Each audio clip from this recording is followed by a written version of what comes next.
Welcome to Perfectly Planted Podcast. I am your co-host, Vesame Schweering. If it's your first time joining us today, welcome.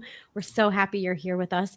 If you're part of the Perfectly Planted community, welcome back. Thank you so much for spending time with us today. Today's conversation is so exciting. I can't wait. Daphne, how are you? Vesame, I'm doing great. I appreciate you coming and joining the podcast on site from Charleston. That's right. Yeah, we're on location today.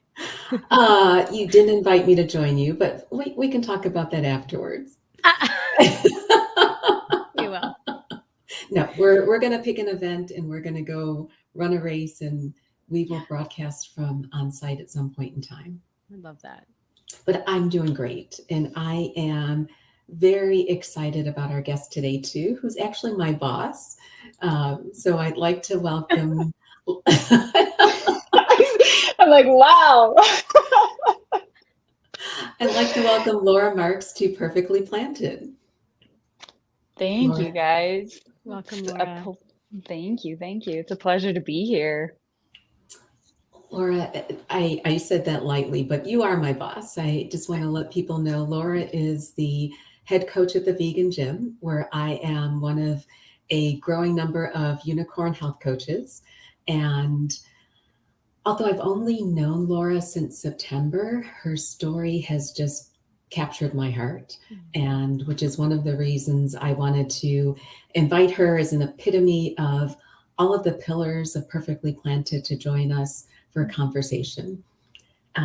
So Laura, can you share a little bit with our audience? They may be listening, they may be viewing, about some of your background regarding your journey to becoming vegan and your fitness journey? Yeah, it's a long one. How much time do we have? No, I thank you, Daphne, for the warm welcome and the introduction. It's truly an honor to be working with you and alongside of you. And I love getting to know you as well. And thank you for listening to my story and wanting to hear me, as well as letting me share it with more and more people, because that is part of my mission and why I am here today is to be able to share my story and help others and give hope. So my journey started when I was real young. When it comes to wanting to be in veterinary medicine, I wanted to take care of animals. I wanted to really be a big part of that journey. I just loved animals so much, and I always was sensitive to. I didn't know this growing up, but I got sick really easily. I was sensitive to foods. And I grew up in a very rural area. We lived in farm country, and I grew up with animals, but also animals fueled our bodies at that time. But I always felt like there was something wrong with it, and I had a hard time expressing that. So in middle school, I went vegetarian, or I attempted to. It was not very healthy. I tried my best and my mom really did try to support me. They tried, and so I was off and on vegetarian, trying to figure out how to do this. And then I did eventually start to really struggle with food, and not knowing it until I had a health teacher share with me and educate our class about disordered eating. And I realized that my relationship with food was very broken. And it took me a couple weeks to go back and talk to her and let her know, I think I'm that person. I struggle with the things you're talking about. And I wanted to be a weightlifter, an athlete. I wanted to journey through that. And I loved lifting. I played basketball from the time I could walk, I think. I loved sports. If my brothers could do it, I wanted to do it better. Got into weightlifting when I was 12, and started competing in weightlifting my sophomore year, and absolutely loved it, and loved volleyball. I couldn't get enough sports, and I definitely couldn't get enough of weightlifting. I started to fall in love with the journey of getting strong for sport. And when my health teacher was talking about this, what disordered eating was, and the concerns for an athlete, and that it can be common in certain athletes, I just really stepped back and go, I'm not going to get to those goals I really want if I keep doing what I'm doing, but I didn't know I was doing it. And so I thank her still to this day, but that's really where my journey started to unfold with my fight for sport as well as for my life. And then as far as veganism goes, I attempted multiple times to journey through that until after treatment. So I did end up going to treatment when I was in 2004. I've been recovered since 2006. And I've been on a mission ever since. And then I found my vegan journey after a pretty significant injury in 2010, where I really decided a couple years after that it was time to just completely invest in plant-based. I did all kinds of research on healing my body, neuro fatigue, all of that. And it just, everything led to plants. And I just dove headfirst into it, and I'm never going to look back. So yeah, kind of a story. That it's actually very inspiring, especially from growing up in a rural area and actually eating the, eating animal, but having, wrestling with the idea of, okay, these are animals that I love and I care for, and they're also fueling our body, but is this the only fuel? And you alluded to more of an eating disorder, or telling that your teacher was teaching you about eating disorders. I think that it can also stem from self-image issues quite a bit. Perhaps that was yours, but I feel like today we're constantly comparing ourselves to everybody else's, quote unquote, highlight reel. But can you share a little bit more about your journey with that battle, and how turning, fueling your body with plant-based foods has really impacted your life in the positive way? 100%. I when I went to when I finally got the help I needed, I was I would say I'm still kind of stubborn and fiery, but I chose to get help. I chose that I didn't want to feel the way I felt. I didn't want to. I just had this tiny bit of light of hope, and I was in a really dark place, super dark place. I didn't grab my Kleenexes. I'll try to keep it together. I was in a pretty dark place, and I knew my body was shutting down. And I want to bring in the animal story into this, because I was working in the vet clinic at this time. And the beautiful thing about animals is that they can sense when you don't feel well. They can sense when you're sick. They know. And there was a cat that I used to house it for who came up to me, and he was one that would just kind of like, you feed me, that's about all you do. You feed me, you make sure I have water, I'll sleep at the end of the bed. And he would not leave me. He was by my face all the time. He was snuggling with me all the time. I was super sick. I could feel it. And then there's birds are the same way. And I was at work, and one of the birds was just letting me pet him. And I'm like, this is just really strange. And what I discovered was I was having little heart attacks. I was really, really ill. And I didn't realize that until I did go in, and I packed up my suitcase just in case. And they admitted me, and they knew right away within a couple hours of all my testing that my heart wasn't doing well. And I was an athlete. I was an athlete, and I was a coach. And there's one moral value I have, and that is leading by example and doing what I say. And I felt like my humility was just not there. I was not doing what I told everybody else they should be doing. And it broke me. It felt like I was living two different lives, and I didn't want that. And that's, as far as when I went into treatment, they didn't encourage my plant-based lifestyle. I was vegetarian, wanting to be vegan, and they thought it was a symptom. And I had to trust, which was really hard. I had to trust in the tools, because what I was doing was hurting me, and I was dying slowly. And I needed to make the choice to take action and to lean into help and to do the best I could. And I still had a voice. I was still, stubborn and sassy and spicy, but I had to trust.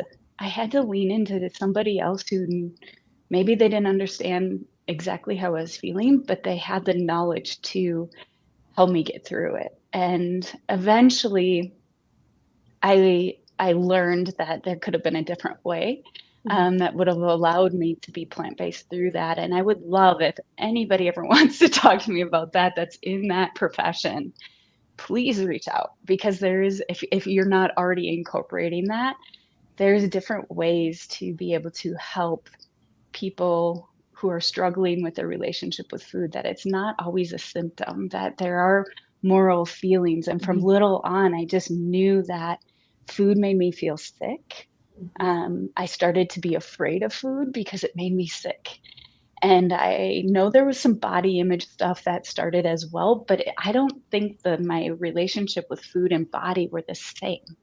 I think my relationship with food was, it made me feel sick. I'd get nauseous all the time. I'd get headaches. And how do you express that as a little one? How do you tell your mom or dad that?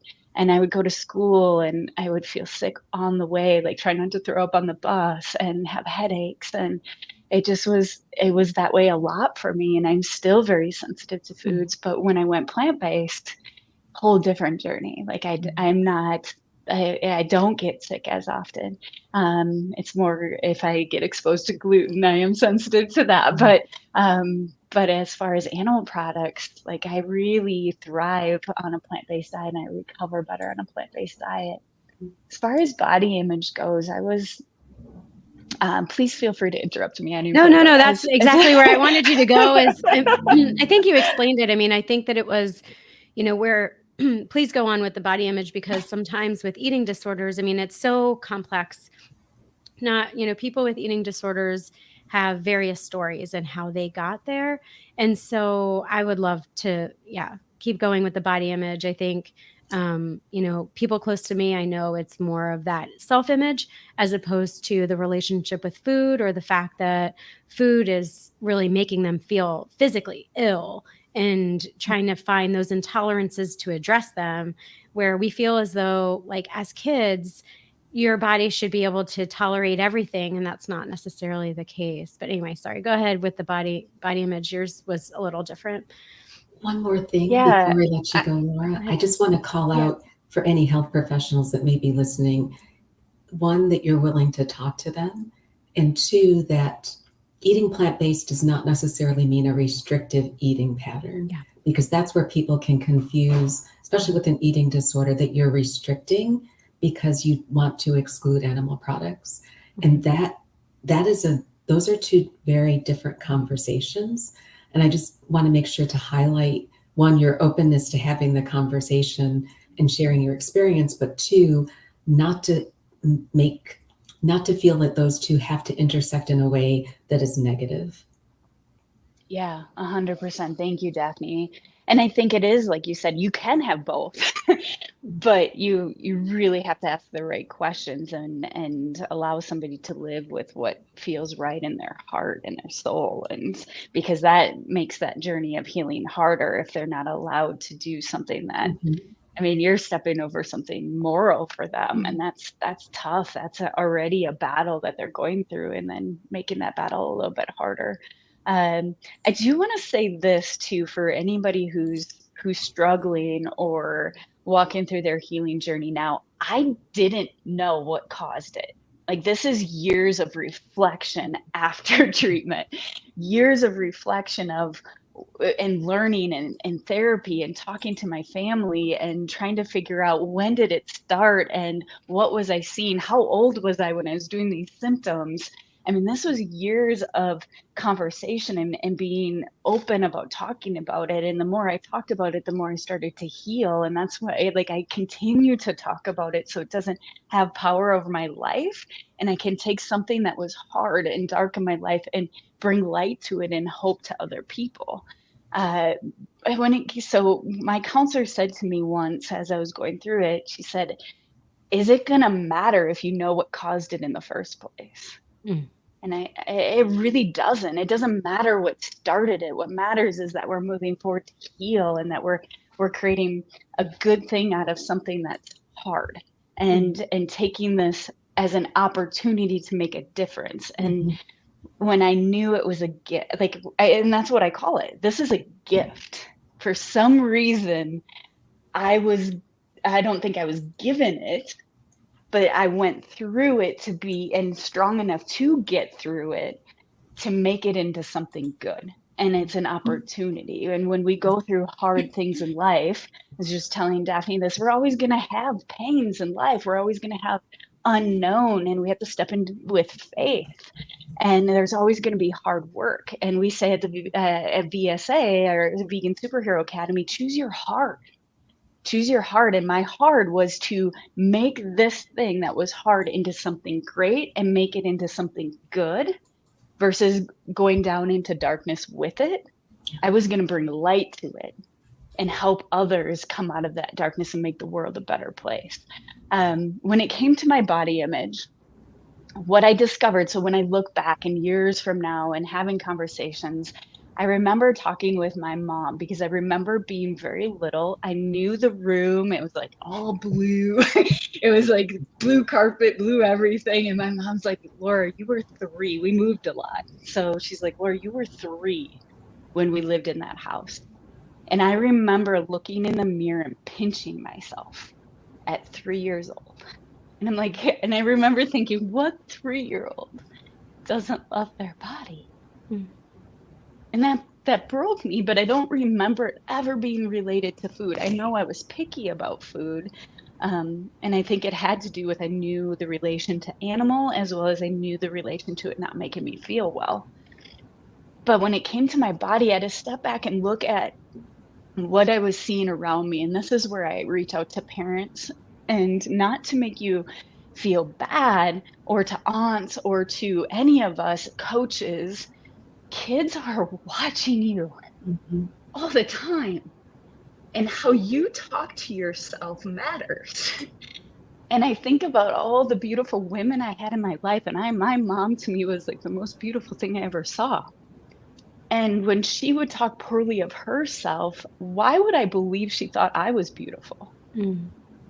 Why would I think my aunts thought I was beautiful when they're constantly on a diet, or weighing themselves, or looking in the mirror saying that they're not beautiful, or they're heavy, or whatever?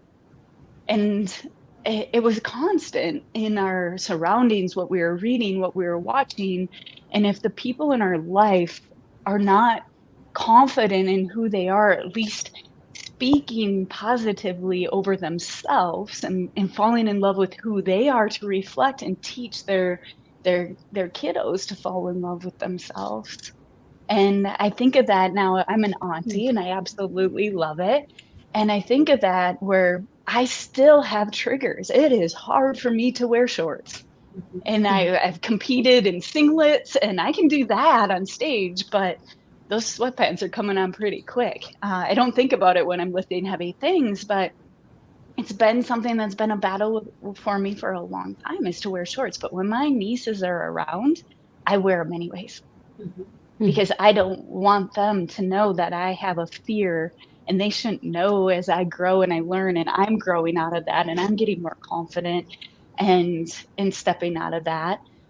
But I don't want my nieces to be afraid of loving their bodies and wearing shorts. I don't need to pass that on. And as I heal, and how I talk about food being fuel, I say that all the time. Food is fuel. If I want to be strong and athletic, and go after life, and fuel my brain, and I exercise to be healthy, not to look a certain way. I exercise because I get to. I exercise because this is my body.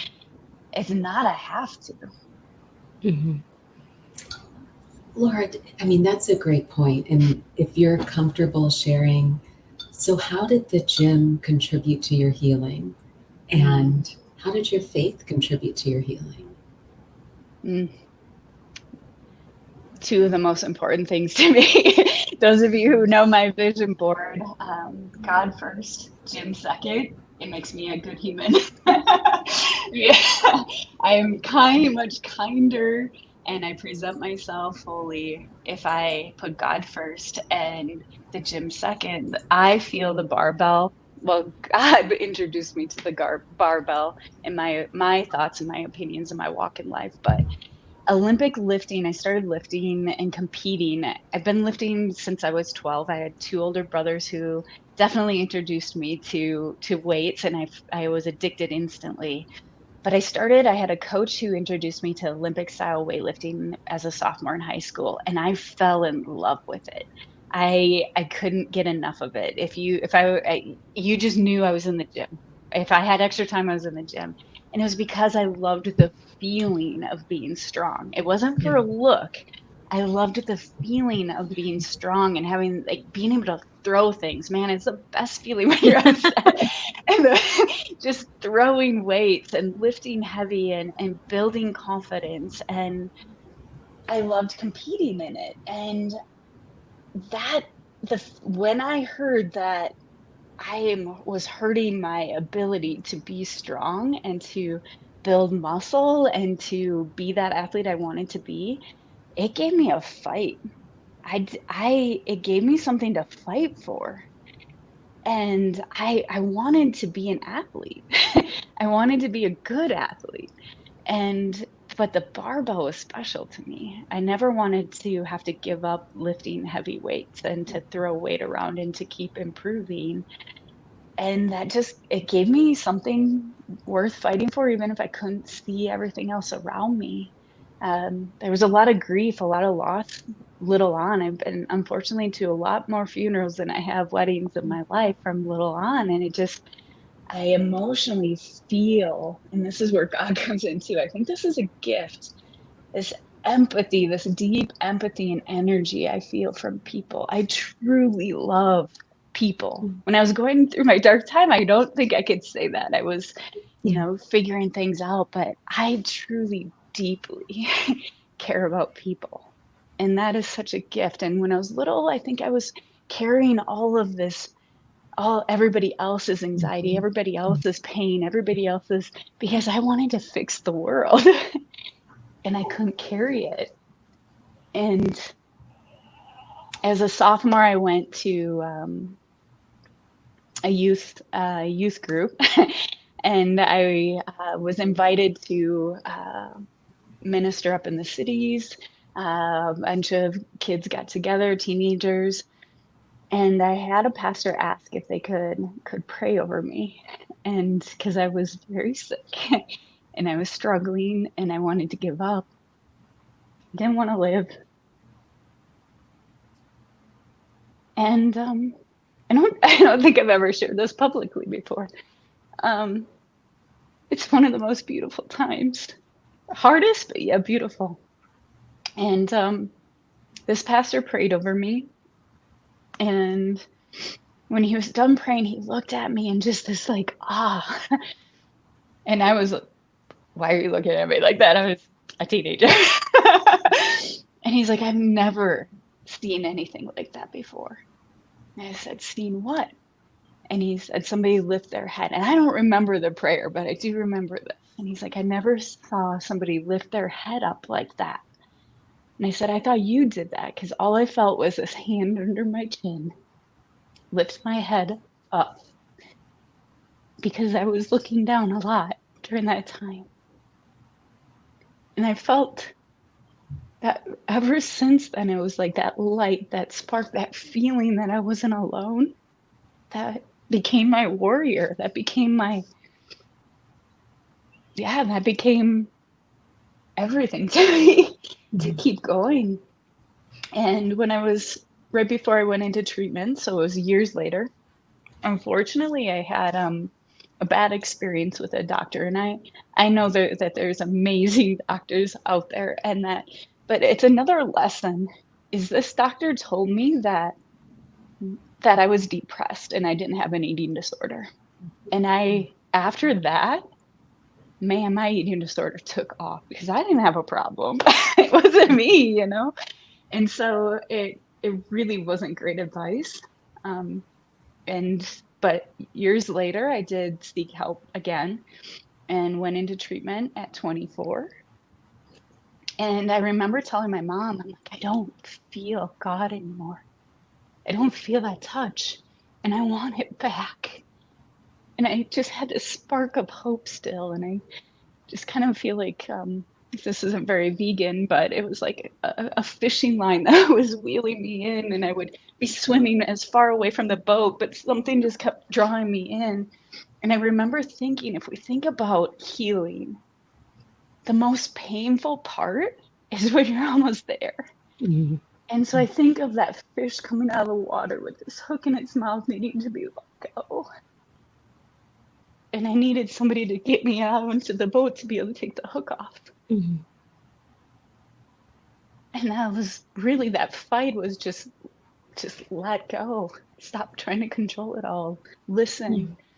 You start to heal, start to take the tools, trust, have faith. And then it was my mission every day to get out of bed and make things shake. Yeah. Wow. I had a story to tell and people to help. And ever since then, I haven't stopped. I haven't stopped. Ooh, that's good. Laura, that's so inspiring. And I think that, that feeling is your why and your empathy towards other people and your intention, of helping others and getting your message across through, what was a hard journey, and leaning into the hard. Wow, you're amazing. Thank you for sharing that. I do want to lighten it up just a little bit because when I talk about being more plant-based, and people know I work out as well because I have the best fitness trainer on the planet. Everybody's like, well, where do you get your protein? So, Yeah.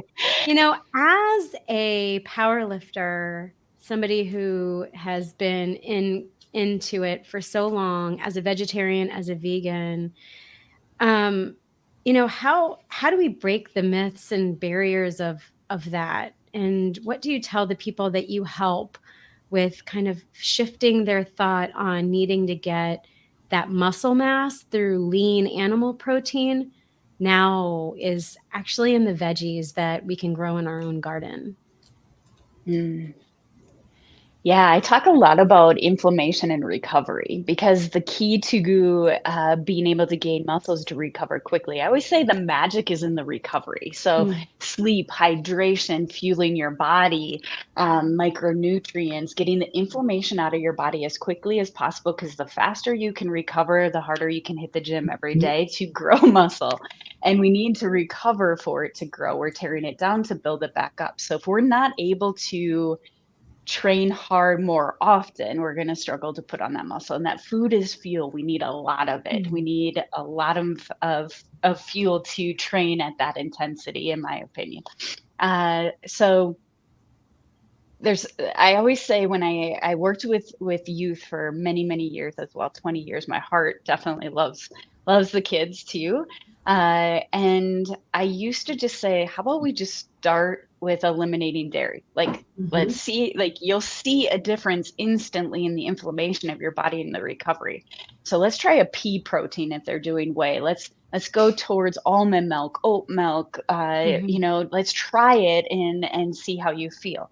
Next thing I want you to do is, because I don't tell them like completely, like, they're dependent upon their parents too. So how can we add in more plant protein so that you don't have to eat as much animal protein, which is going to help you digest more. You're going to sleep better. Your endurance is going to feel different.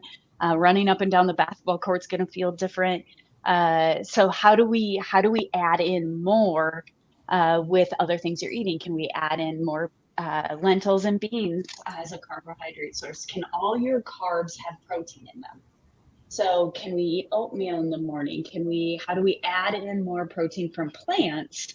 Instead of thinking we're taking something away, let's add more.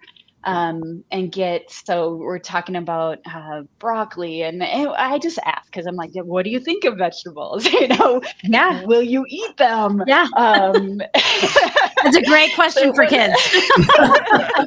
Because oftentimes the answer is like no, or I eat the, Yeah, the why behind wisdom. I always say wisdom and the why is so critical for somebody to take steps forward. You can't just, I think all coaches need to coach teenagers, because you're going to learn this lesson, especially like, I feel like I had hundreds of my own kids. I didn't have kids of my own, but I had hundreds that I adopted.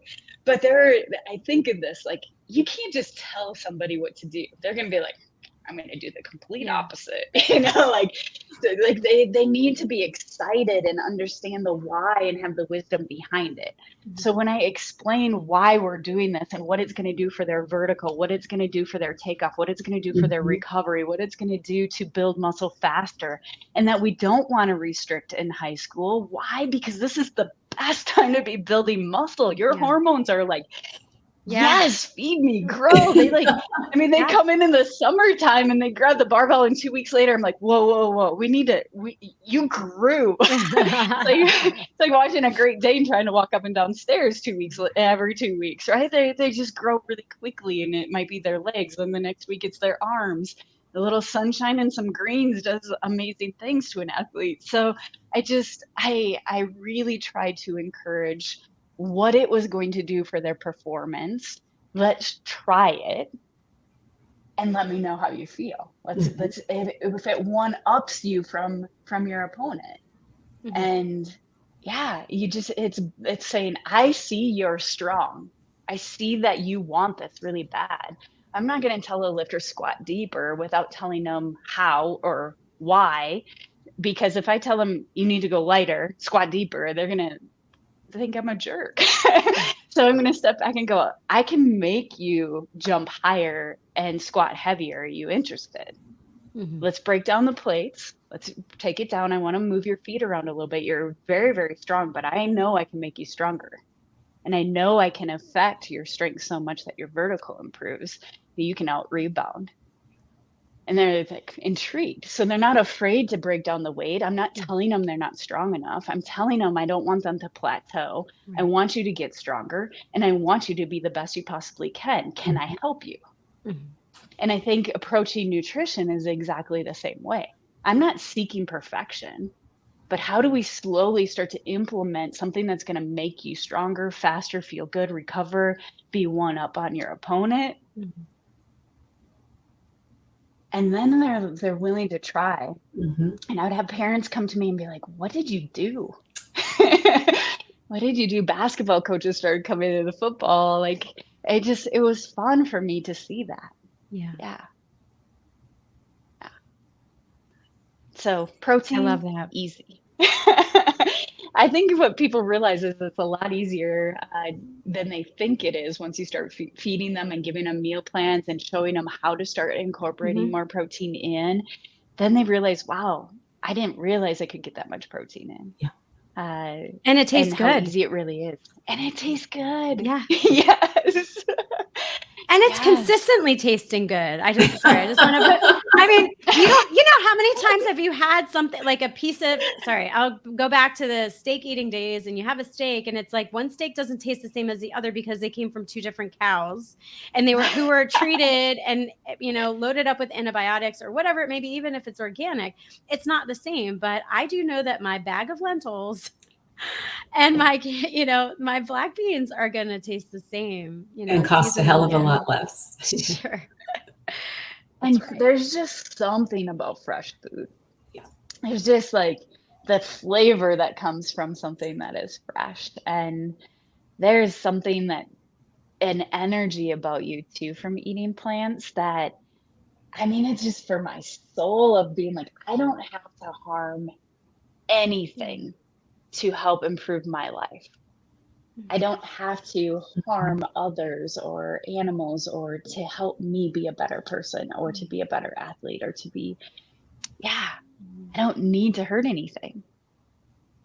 And there's something peaceful about that. Yes, agreed. Yeah. So Laura, we talk about this a lot, leading by example. Can you share? I mean, so many people look up to you, and I know that you strive to lead by example.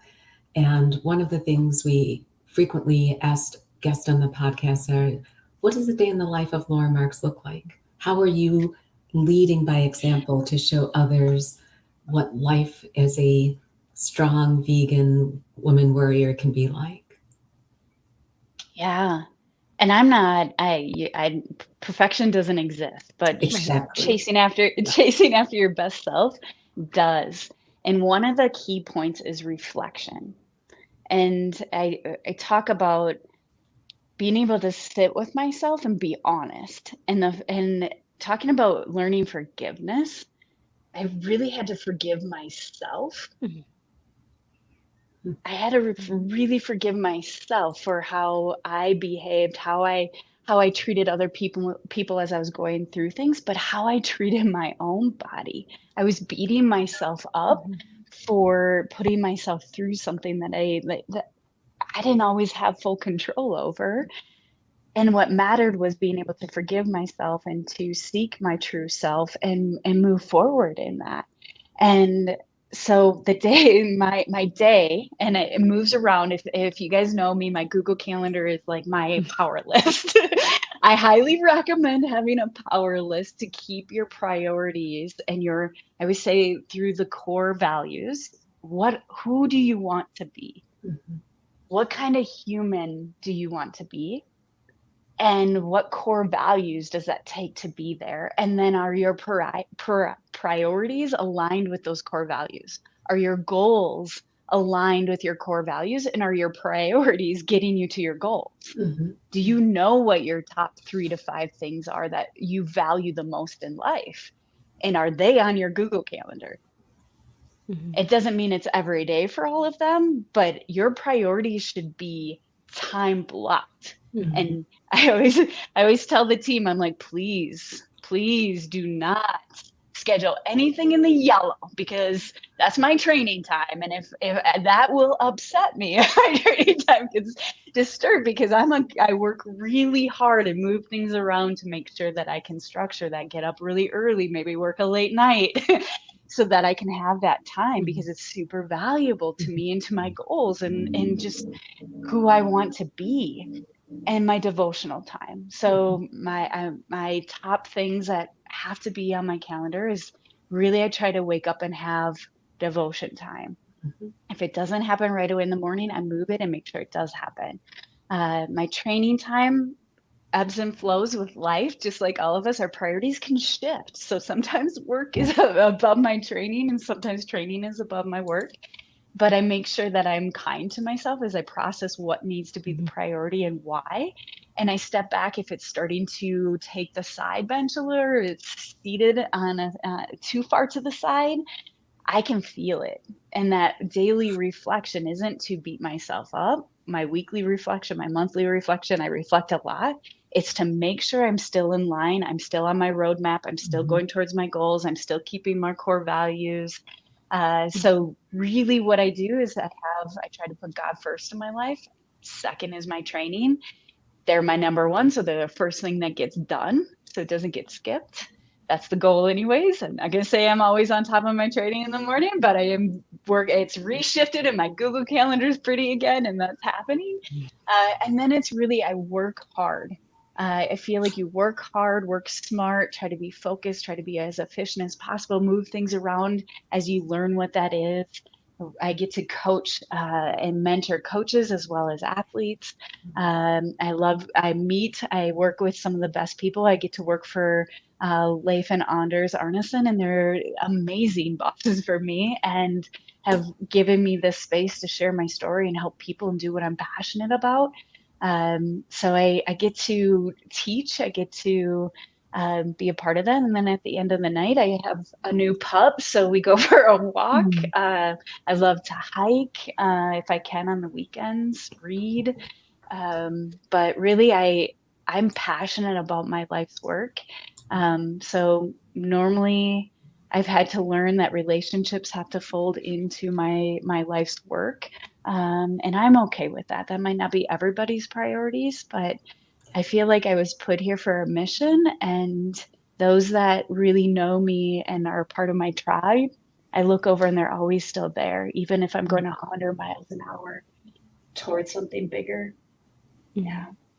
So you kind of definitely my sound life. like, yeah, you sound like you have a very full plate, but it's such a rewarding, it sounds extremely rewarding. And I love that you take time to reflect, even as busy as we are, to just keep that as a priority as well.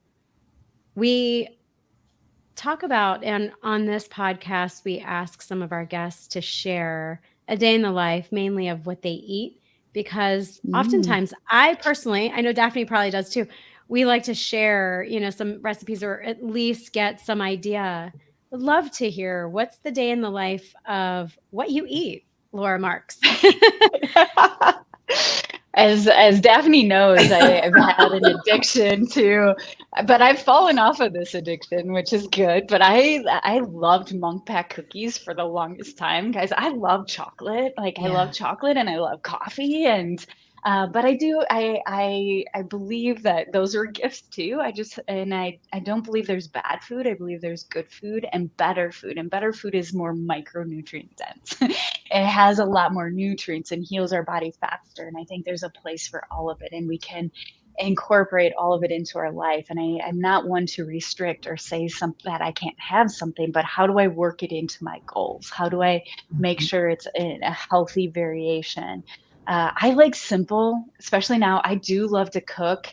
I love making really fresh chopped herbs, lots of soups and stews and things like that. But in the way my life is now, I eat oatmeal is probably my favorite thing. It always has been from little on. I love oats. So I would eat oatmeal for every meal of the day, and I have. And oh, my mom just is saying hi. I love you, Mom. Thank you. My biggest cheerleader right there. So from there, I love tempeh. I never did when I first started eating it, to be honest. Same with tofu. First time I made tofu, I was like, how do people eat this? Because I made it totally wrong. So just make sure that you have somebody to teach you how to make it. And but the air fryer was a big game changer for me. But learning I love tempeh now. I put it in everything with some steamed vegetables really fast. I like soups, stews, things that are really easy and convenient. If I don't have foods ready, I could live off of chips and guacamole. So I need to make sure that I do have a lot of vegetables and things that are available. I love to juice. I've been juicing recently. It's probably, I would honestly, because of my life, I eat because I want to fuel my body, but I don't really eat for an enjoyment. That's just me. It's not that I don't enjoy it, and I sit and I want to be grateful for my food and know that it's fueling my body, but I could just drink my food all day. I sometimes need people to remind me, like set timers because of the busyness of our days, but I really, if somebody feeds me, I'm really happy. If I don't have to cook right now, but yeah, I keep it super simple. Lots of steamed veggies and oatmeal. And if I know you're talking about a little bit of like these plant substitutes, even dairy and chicken is like, I have to convince myself that it's Amazing. plants. Yes. Yeah, I'm like, this is a plant. This is a plant. Yeah. I have to like tell myself. So anybody who's looking for that flavor, it's okay to. It's not. We don't want to harm the animals just because you like the flavor. You can flavor your foods and enjoy the foods, and it's plants, and it's okay to do that. So. Yeah, I like simple. Yes, we all do. You must not get hangry. You have to be reminded to eat. Maybe you don't get hangry. Oh, okay. Because I was going to say, I never need to be reminded to eat.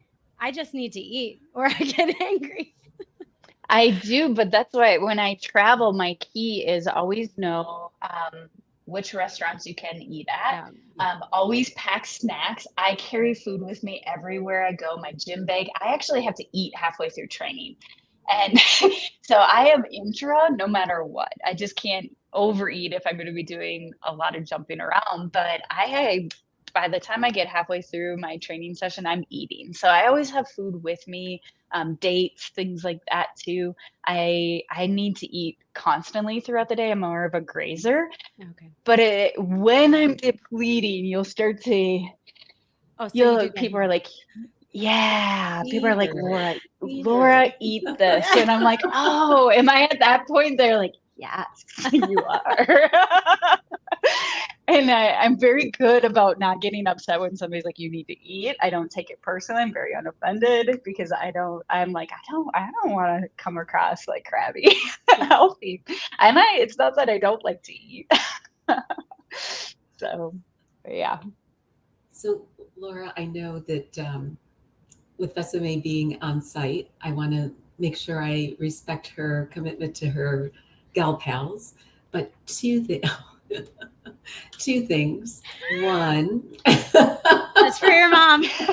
Mom knows best. Mom knows best. Saying you really are angry when you're hungry. So sorry about that. I think I've seen a little bit of the extra feistiness. Yes. If I haven't eaten, if somebody messes with my workout, and if I'm tired, 3 combinations we never want to see. Well, I think that makes you human, so that's okay. Yeah. She's actually superhuman, but yeah. Oh. we always wrap. So 2 things. I would like to invite you to join us again, because I think we could easily talk for several hours. We'd love to hear your thoughts on women as they become of a certain age, and the whole concept around gaining muscle in your 40s and 50s and beyond. I think the next time we talk, we'd love to hear about your book. Yes. The one in process. Yes. But as we wrap up today, we started Perfectly Planted because we want to plant seeds of empowerment. What can you share with those listening or watching? Just your words of empowerment, energy, encouragement that you can leave with our audience today. Never give up. Never give up. The reason I think weightlifting taught me life is that the gym teaches us life. Move your bodies. Doesn't have to look a certain way. Just move, go for a walk. Start to fall in love with your body. Start to listen to it. Your body's going to fight for you more than anything or anybody ever will. It loves you. Never forget your body loves you. And the reason that it feels pain is because it's fighting for you, not against you. To be its ally, to be its best friend. Start to have a relationship with your body by fueling it, sleeping, nourishing it with plants, moving it, even if it's starting by going for a walk. You don't have to start with weights. Just go for a walk. I don't even like the word just. Go for a walk. It's impactful. It's so important to move our bodies. Really build community in your life. We tend to push people away when we need them the most. Trust in the process. Let people in. Surround yourself with your tribe. The right people will stay, the wrong people will go. As you fight for yourself and what you believe in. Don't give up on who you are and who you want to be. The world speaks a lot over us, and we need to listen to our bodies, listen to our hearts, listen to our passion, and who we truly want to be as good humans. You go after that, the right people will surround you. And again, it's okay if those others don't stay. They didn't belong. Last one, date yourself. I've been saying that a lot lately. Fall in love with you. Deep down, who are you? What makes you tick? Get to know that person. Fall in love with her, because all of those things are going to take off in your life, and you're going to find passion and purpose. And our pains, our hurts are really the things that our light shine through the most. Our brokenness is beautiful. Our scars are beautiful. And we have a choice to make them shine. All the pain, all the hurt is our choice to make that into something good, or we can pull it down into darkness and let it win and become victims. even if it was things that were not of our choosing and it wasn't right, how do we make those things into something good so somebody else can shine light and walk tall and make our world a better place? That we can do it together, and that being together does not mean you're weak, or asking for help does not make you less of. It gives you an army of people so you can charge after your life. It's still yours. It's your life. You're still responsible to take action, but you can have an army of people with you to get you there faster. Ask for help. Lean into people. It will give you that power, and speak your truth. Speak things out loud. Do not feel shame or vulnerable. I know that, like, be vulnerable. And the more you speak the truth, even those scary things you don't want to tell people about, they will lose power the more you talk them out loud. Exactly. Yeah. You are amazing. Your mom knows right. Thank you so much for being with us today. I do think that we would love you to come back. I feel like we could talk for another 2-3 hours, half a day, 2-day retreat. I mean, you're amazing. Yes. And I'm jealous that Daphne gets to work with you. What's up with that? I guess we're gonna have to have a girls' weekend I'll come to your girls' weekend. Yes. I would love that. Yeah, I would love it too. Thank you guys so much, and for letting me share my voice, my story, my light. The more people, I just feel like there's always somebody out there that needs to hear it. And if you're out there, talking to you today. Yeah. And Laura, if for those people out there that may need someone like you, is there a way they can reach you? Yeah, the best place to really find me right now is through thevegangym.com, under coaches, LM Get Fit on Instagram. You can message me. I'd be happy to visit with you and talk with you. So LM Get Fit for Instagram, Facebook as well, Laura Marks. But the Vegan Gym is really that's where I kind of spend most of my days. So that's the best way to get a hold of me. Laura at the